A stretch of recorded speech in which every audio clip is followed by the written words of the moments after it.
Précédemment, dans le système. Je m'appelle Valentine, j'ai 33 ans et je suis magistrat. On pourrait se dire, quelqu'un qui sort de prison, qui recommet des faits pas graves, mais des faits quand même, il n'a pas compris ce qu'on lui a dit encore. Je m'appelle Karim, j'ai fait 8 mois dans une maison d'arrêt. J'ai plus envie de déconner.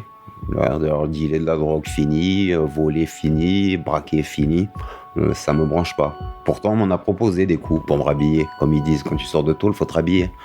Alors, il y en a plein qui m'ont dit, t'as plus de couilles, t'as laissé tes couilles au greffe. C'est une expression de voyou, ça veut dire que voilà, t'es plus un voyou. Moi, je suis content de plus être un voyou. Maintenant, je vais être quelqu'un de normal. Je m'appelle Mathilde et je suis la sœur de Karim. Il n'y a pas eu de moment de respiration et d'apprécier et de se dire ça y est, je suis libre. C'était ok, maintenant c'est à moi de jouer et putain, je sais pas par où je vais commencer.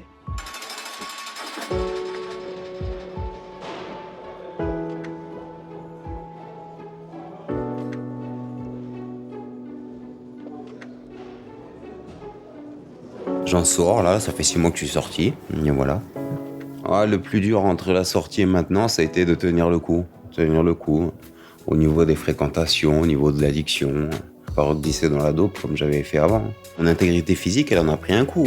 Je suis marqué. Et ça me fout en l'air parce que je faisais un peu le cador, j'aimais bien faire le beau, tu vois. Là, ça se voit que j'ai été dans la cam. Quand on voit ma gueule, on se dit, ce mec, ça a été un camé. Ça me fait chier. Je pense que, si je suis très honnête, quand il y a une peine d'emprisonnement qui est prononcée assortie d'un mandat de dépôt, il y a une certaine satisfaction. Il y a souvent une satisfaction des enquêteurs qui ont monté un dossier et eux, ça compte pour eux les mandats de dépôt. Il y a une satisfaction de la victime qui se dit au moins la gravité des faits est reconnue et ce soir je sais qu'il dort en prison. Et ce soir et les prochaines nuits. Maintenant la prison, je crois que ça satisfait surtout l'opinion publique. Voilà, les gens sont contents quand il y a des peines de prison et puis il n'y a pas grand-chose de bon qui arrive en prison, mais par contre peut-être que ça peut forcer les gens quand même à une réelle introspection parce que je pense qu'on extrait tellement les gens de toute leur vie ordinaire que peut-être il peut y avoir de la réflexion, une prise de conscience de la gravité, une prise de conscience aussi simplement parce que comme tout d'un coup on voit ces conditions de vie extrêmement dégradées, on se dit oui, les faits que j'ai commis en fait sont extrêmement graves, ce dont je m'étais peut-être pas rendu compte avant, parce que si c'était pas si grave, en fait je serais pas en train de partager ma chambre avec 2 autres types et à faire pipi devant eux tous les jours. C'est malheureusement pas une erreur de casting s'il s'est retrouvé en détention. C'est qu'il a fait des choses qui sont répréhensibles par la loi, qui ont pu traumatiser des personnes, qu'il était jugé coupable, c'est pas une injustice. Le plus souvent, quand on requiert un mandat de dépôt, c'est vraiment que l'emprisonnement apparaît comme la moins mauvaise des solutions, dans le sens où, en fait, souvent, l'emprisonnement, il intervient parce qu'il y a déjà eu des peines antérieures qui n'ont pas forcément été respectées, ou des peines probatoires qui, pareil, parce qu'on a pas mal de peines probatoires, et il y a des gens qui, alors qu'ils sont sous le coup d'une mesure probatoire, recommettent des nouveaux faits, parfois exactement les mêmes. Et c'est vrai qu'au bout d'un moment, on s'interroge. En fait, monsieur ou madame ne comprend pas ce que la justice lui dit. On lui a dit 1 fois d'arrêter, 2 fois d'arrêter, 3 fois d'arrêter. Et en fait, on se voit contraint à un moment de faire enfermer les gens parce qu'on se dit, est-ce que peut-être il ou elle va entendre que son comportement n'est pas admissible, que ce soit des délinquants d'habitude, des récidivistes des violences conjugales, des récidivistes de la route aussi, quand c'est la 6e fois qu'on juge quelqu'un en conduite sans permis, en conduite sous alcoolémie, etc. Et donc on se dit, on sait tous que la prison n'est pas une solution, mais on se dit, vu qu'on a fait un peu toutes les autres peines, que la personne n'a toujours pas compris, qu'elle continue à être un danger pour la société, qu'est-ce qu'on fait ? Émilie Martin, je travaille dans la réinsertion des personnes condamnées soit à l'extérieur, soit en milieu carcéral. Il y a des magistrats qui ont totalement conscience du travail qu'on fait, de la réalité de la mise en œuvre d'une peine, etc. Ça, c'est clair. Et il y a des magistrats qui prononcent des peines sans avoir aucunement conscience de la façon dont ça va être appliqué. C'est-à-dire, je te donne un exemple très concret, encore une fois, la peine de travail d'intérêt général. Aujourd'hui, on peut prononcer jusqu'à 400 heures de travail d'intérêt général.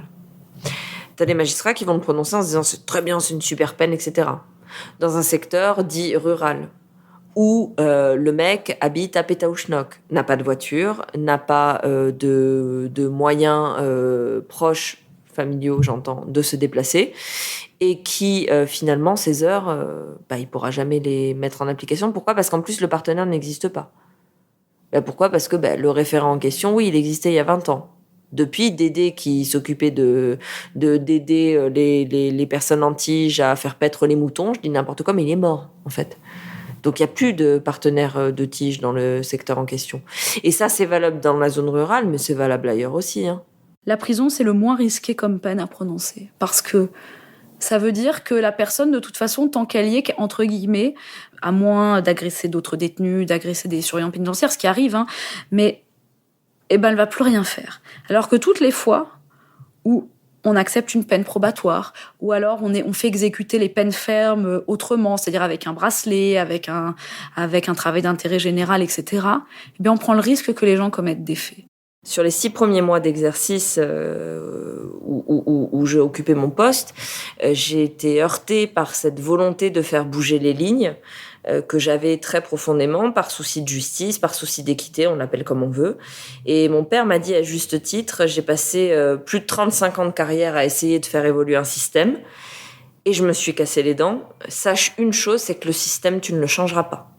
Essaye de te trouver ta marge de manœuvre et ton équilibre dans l'exercice de ce boulot-là. À partir du moment où tu y trouves ton compte, tu restes. Et quand tu n'y trouves plus ton compte, tu t'en vas parce que tu ne le changeras pas, le système. On met massivement les gens en prison. Et je pense que ça répond bien à cet appel de la société. Moi, je pense qu'il y a une volonté d'emprisonner les gens, une volonté populaire d'emprisonner les gens. Et nous, magistrats, moi, j'ai l'impression que malgré nous, on répond quand même un peu à ça parce que on a beau construire des établissements pénitentiaires, le taux de surpopulation descend jamais. Il est extrêmement stable, le taux de surpopulation. Donc, on voit bien que c'est pas la question du nombre de places, c'est plus une philosophie inhérente à la façon dont on juge les gens. Par exemple, quand il y a eu l'attentat qui concernait le père Hamel, moi, j'ai beaucoup entendu... Enfin, c'est quand même quelqu'un, il avait un bracelet, quoi. Genre l'air de dire, il aurait été en prison, celui-là, ce serait pas arrivé.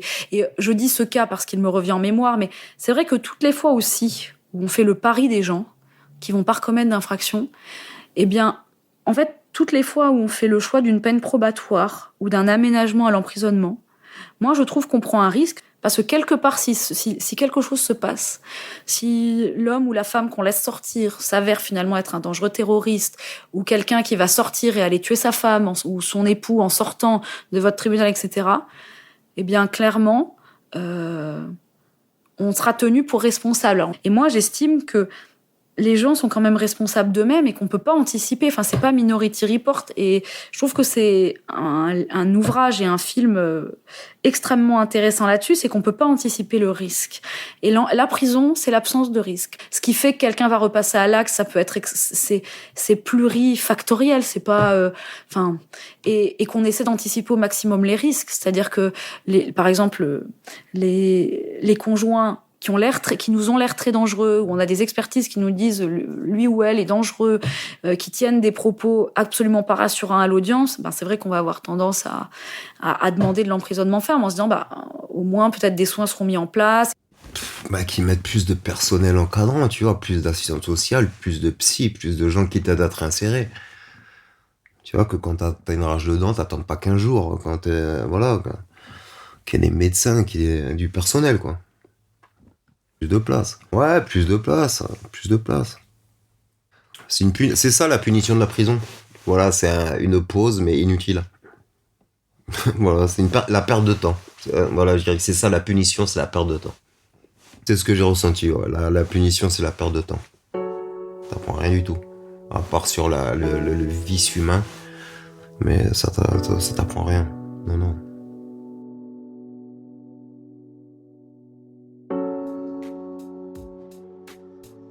Je dirais que, quelque part, moi j'ai l'impression que ce qui fait la différence entre le magistrat et le citoyen, c'est que quand on est magistrat, on peut pas se permettre d'avoir une idée générale. On sait très bien que les idées générales, elles seront tôt ou tard battues en brèche par un dossier. Et parfois, j'envie les gens que je connais qui disent « Ah, mais de toute façon, ça c'est toujours comme ci » ou « ça, c'est toujours comme ça ». Et je les envie parce que moi, je sais que c'est pas vrai. Je sais que parfois, on peut être réellement ému par l'histoire personnelle de quelqu'un qui a commis des actes affreux. Je sais aussi que chaque dossier est extrêmement différent les uns des autres et que toutes ces singularités, en fait, elles s'additionnent dans ce qu'on reçoit. C'est pas simplement, oui, dans les violences conjugales, finalement, c'est comme ci ou comme ça. C'est chaque dossier dans sa singularité moi j'ai l'impression que je l'emporte un petit peu avec moi. Karim est quelqu'un de brillant qui peut lire un bouquin et te le raconter comme le meilleur des critiques littéraires de France Q. Il peut mater un documentaire la veille et te le raconter et t'as absolument envie de le voir parce que ça a l'air vraiment incroyable. Il est très curieux. C'est aussi quelqu'un d'extrêmement drôle, avec qui je peux chialer de rire. Il peut être aussi la personne la plus susceptible et la plus agressive que j'ai jamais connue.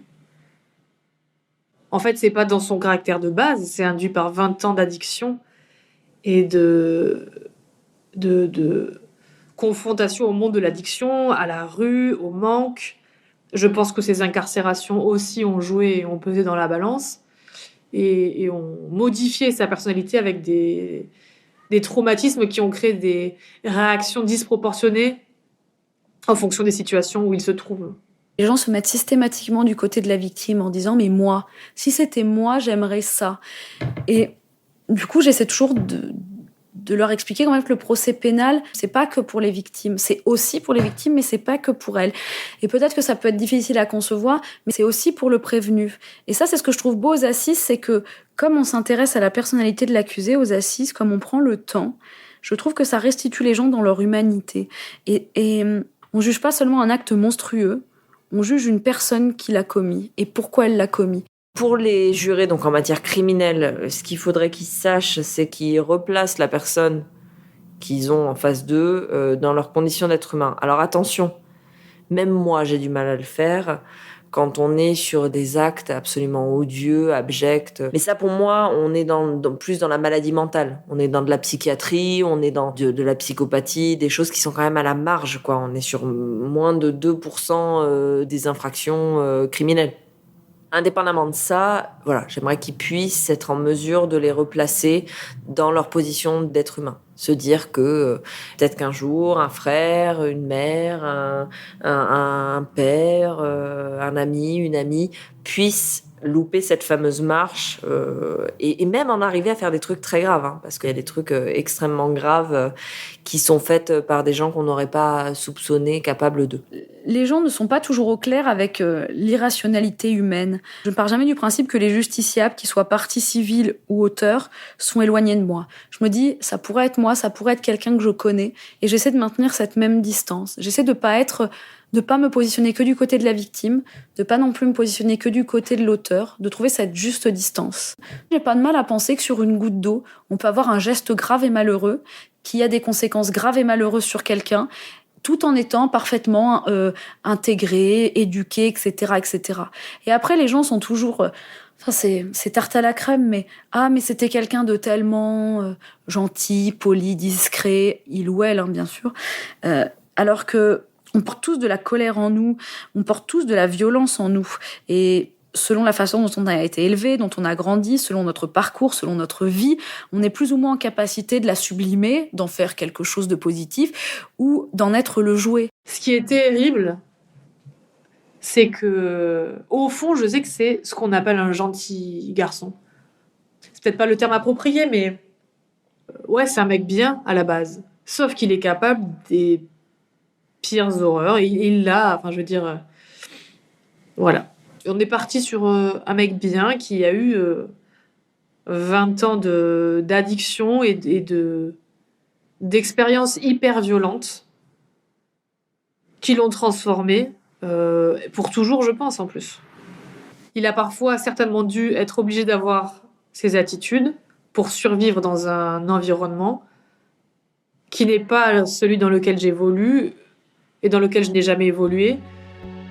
Donc, ces réactions peuvent être hyper violentes et hyper agressives.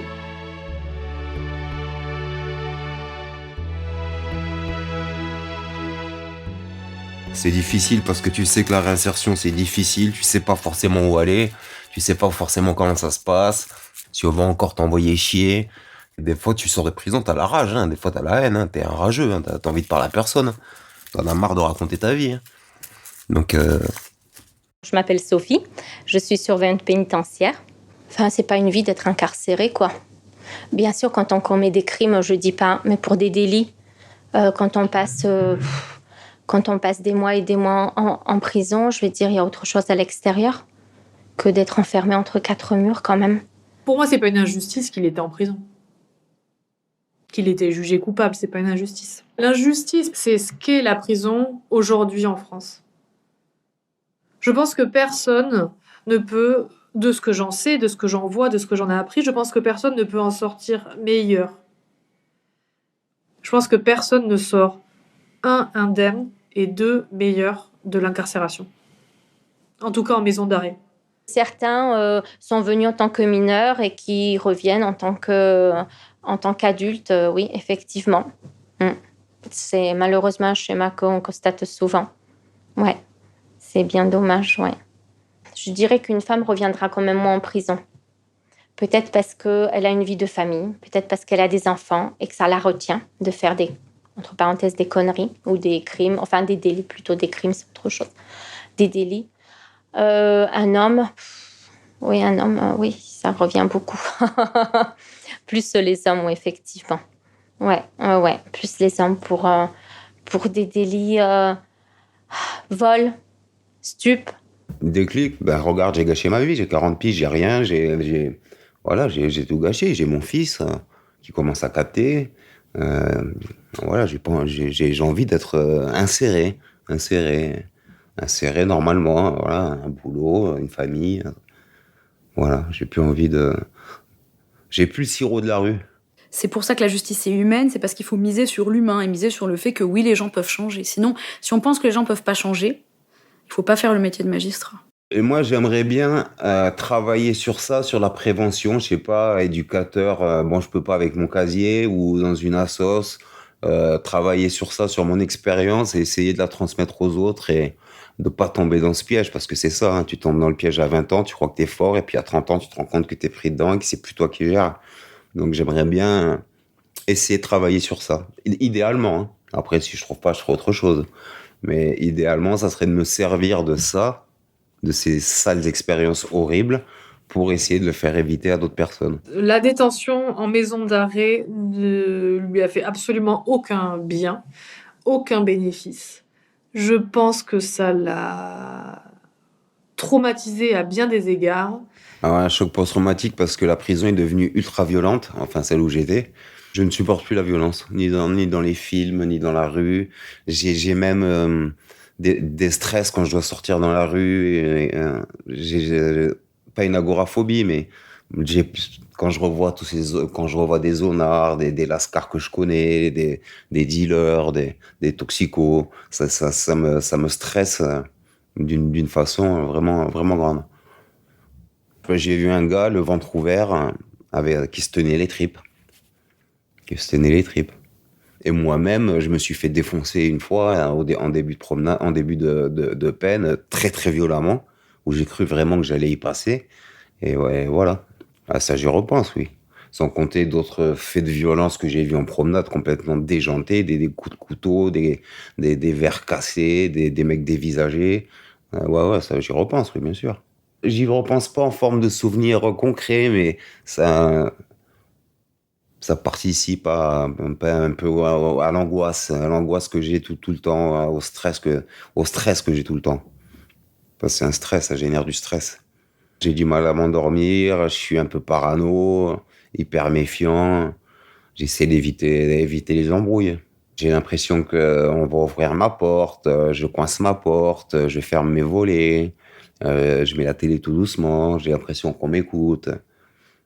Qu'il y a des flics, qui vont me lever à 6h du matin. Voilà, ça se manifeste comme ça.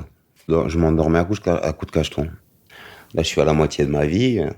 J'en ai passé l'autre moitié à me détruire. Maintenant, j'aimerais bien me reconstruire bien et vivre bien. Même si je gagne pas trop d'oseille, mais faire un truc qui me plaît déjà, un taf qui me plaît, même si je dois gagner le SMIC, je m'en fous. Là, le bling-bling et tout ça, l'oseille, les bagnoles, j'en ai plus rien à foutre. J'ai envie de faire un truc qui me plaît, positif, et pour les autres. Parce que c'est vraiment dur. Et c'est pas prêt de changer. C'est pas prêt de changer.